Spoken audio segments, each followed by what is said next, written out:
अंडा कोरमा। अंडे के नित नए तरीके आपने देखे भी होंगे, सुने भी होंगे और साथ साथ ट्राई भी किए होंगे और फैमिली को खिलाए भी होंगे। लेकिन अंडा कोरमा, जिसको पकाने का तरीका बहुत ही आसान तरीके से आज मैं आपसे शेयर करने वाली हूँ। घर में जब भी चिकन बने, मटर हो या बीफ हो, तो बाज़ बच्चे ऐसे होते हैं जो कि खाना पसंद नहीं करते। उन बच्चों के लिए हम माओ को मेहनत करनी पड़ती, तो मैंने सोचा क्यों ना आज कुछ नया बना के दिया जाए बच्चों को। और वो नया क्या बनाने वाले हैं? जी हाँ, वो नया बनाने वाले हैं अंडे का कोरमा, जिसको बनाने का तरीका बहुत ही आसान है। वीडियो को स्किप मत कीजिएगा, एंड तक देखिएगा। बिस्मिल्लाहिर्रहमानिर्रहीम। अस्सलाम वालेकुम। यहाँ पर हमने पैन ले लिया है, चूल्हे की फ्लेम को ऑन कर दिया है और हाफ गिलास पानी हम इसके अंदर शामिल कर देंगे। जैसे ही पानी में हल्का सा उबाल आना शुरू होगा, 10 से 12 लहसुन की कलियां साबुत डाल देंगे, 3 अदद हरी मिर्च साबुत डालेंगे, एक बड़े साइज़ का प्याज रफली कटिंग करके डालेंगे, 2 मीडियम साइज़ के टमाटर ले लेंगे रफली कटिंग करके, वो इसके अंदर डालेंगे और उसके बाद हम इसे पकने देंगे जब तक कि टमाटर और प्याज अच्छी तरह से गल ना जाए।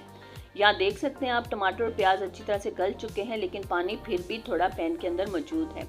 इसे थोड़ा सा ठंडा होने देंगे। ठंडे होने के बाद मिक्सिंग जग में डाल के इनका हम फाइनली पेस्ट बना लेंगे।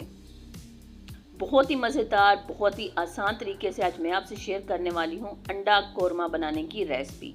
ज़रूर ट्राई कीजिएगा, बच्चों की तो स्पेशल डिश है ये।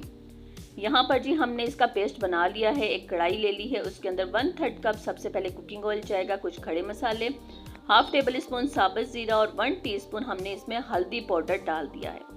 थोड़ा सा पानी शामिल करेंगे। पानी शामिल करने के बाद हम इसे अच्छी तरह से 30 सेकंड तक पकाएंगे। जैसे ही 30 सेकंड हो जाएंगे तो 5 अदद हमने अंडे ले लिए, तो इनको अच्छी तरह से बॉईल किया है, कोई कट नहीं लगाया, और इसके अंदर डाल के हम इसे अच्छी तरह से फ्राई करेंगे जब तक कि अंडों का कलर अच्छा ना आ जाए। यहाँ आप देख सकते हैं मैंने चूल्हे की फ्लेम को ऑफ कर दिया ताकि आपको दिखा सकूं कि अंडे का कलर कितना ज़बरदस्त आया है। मिक्सिंग जग के अंदर डाल के जो हमने पेस्ट बनाया था टमाटर और प्याज का, वो डाल दिया है कढ़ाई के अंदर।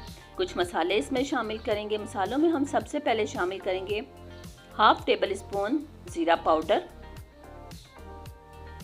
1 टेबल स्पून धनिया पाउडर, 1 टेबल स्पून हांडी मसाला, नमक जाएगा इसमें हस्बे ज़रूरत। इन तमाम मसालों को बहुत अच्छी तरह से हमने भून लेना है अंडों के साथ जब तक कि टमाटर का पानी खुश्क ना हो जाए। कोई डब्बे का मसाला हमने इसमें शेयर नहीं किया। आप देख सकते हैं घर के मसालों से ही हमने कोरमा बनाया, कोई खड़े मसाले का इस्तेमाल नहीं किया, लेकिन खुशबू पूरे किचन में फैल चुकी है। फ्रेश धनिया और 1 अदद हरी मिर्च हमने कटिंग करके इसके अंदर डाल दी है और अच्छी तरह से मिक्स कर लिया है। अब इसे सर्व करते हैं। यहाँ पर जी अब हम इसे सर्व कर रहे हैं। यकीन जानिए इतना ज़बरदस्त सालन हमारा रेडी हुआ कि मैं आपको बता नहीं सकती। ये सालन बनाइए और अपने बच्चों को खुश कीजिए। थोड़ा सा टेस्ट करते हैं, क्या वाकई में कोरमे का टेस्ट आ रहा है या नहीं। यकीन जानिए कि मेरे बयान से बाहर है। टेस्टी, जायकेदार, बहुत ही मज़ेदार हमारा अंडा कोरमा बनकर रेडी हुआ है। चैनल पर जो नए आने वाले हैं सब्सक्राइब ज़रूर करें, लाइक करें, कमेंट ज़रूर किया करें, बेल आइकन के बटन को क्लिक करना मत भूला करें। इस तरह से हर नए आने वाली वीडियो का नोटिफिकेशन सबसे पहले आप तक पहुंचेगा। अंडा कोरमा को ज़रूर ट्राई कीजिएगा और हमें अपनी दुआओं में याद रखिएगा।